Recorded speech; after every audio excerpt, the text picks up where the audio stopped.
Hi అందరికీ. ఈరోజైతే ఒక మంచి రెసిపీ మీతో షేర్ చేస్తున్నాను. టేస్ట్ చాలా బాగుంటుంది, పిల్లలు కూడా ఇష్టంగా తింటారు. చూస్తుంటే నోరు ఊరిపోతుంది కదా. టేస్ట్ కూడా చాలా బాగుంటుంది, చాలా సాఫ్ట్గా ఉంటుందండి. ఈజీగా చేసుకోవచ్చు. బాయిల్ చేసిన స్వీట్ పొటాటో ఒక 3 అలా తీసుకొని ఇలా పీల్ ఆఫ్ చేసుకున్నాను. మంచిగా మ్యాష్ చేసేసుకోండి. ఫోర్క్తో ఈ విధంగా మ్యాష్ చేసేసుకుంటే అయిపోతుంది. లేదంటే మామూలుగా చేతితోనైనా ఈ విధంగా బాగా కలుపుకోండి స్మూత్గా. చపాతీ ముద్దలాగా రావాలి మనకైతే. ఇక్కడైతే నేను మనకి బయట సూపర్ మార్కెట్లో ఎక్కడైనా మిల్క్ పౌడర్ దొరుకుతుంది. నేనైతే 10 రూపీస్ ఒక 2 చిన్నవి తీసుకున్నాను. అది ఒక 100 గ్రామ్స్ అలా ఉంటుంది అంతే. సో మీరు కూడా ఈ విధంగా ఫస్ట్ స్వీట్ పొటాటోని మంచిగా మ్యాష్ చేసి నెక్స్ట్ అయితే ఒక 2 మిల్క్ పౌడర్ కూడా తీసుకోవాలి.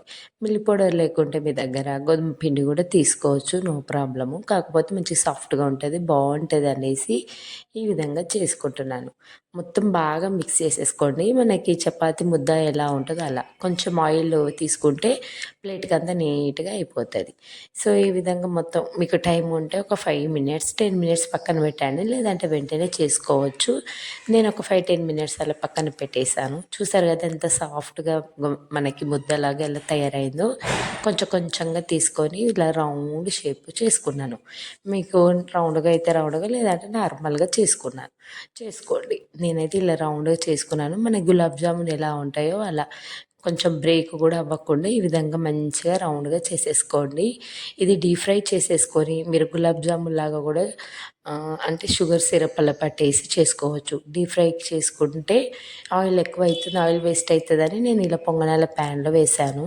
కొంచెం ఆయిల్తో కూడా చేసుకోవచ్చు కదా అనేసి ఈ విధంగా మంచిగా కింద 3 minutes one side, 2 minutes one side అంతే. కింద గోల్డ్ కలర్ అయిందంటే ఇంకా అటు ఇటు మంచిగా 4 సైడ్లు ఫ్లిప్ చేసుకోండి. సిమ్లో పెట్టి చేసేసుకోవాలి.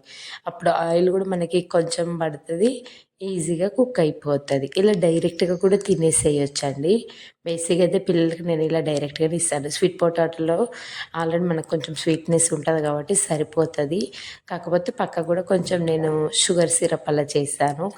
ఎలా ఉంటుంది ఏంటి అనేసి. చాలాసార్లు నేను స్వీట్ పొటాటోతో నేను గులాబ్ జామున్ చేశాను. ఆయిల్ ఎక్కువ అవ్వకుండా ఉండాలంటే ఈ విధంగా షుగర్ సిరప్ చేసుకొని అందులో డిప్ చేసేసుకొని తినేసేయచ్చు, లేదంటే నార్మల్గా కూడా తినేసేయచ్చు. ఒక్కసారి ఇలా ట్రై చేసి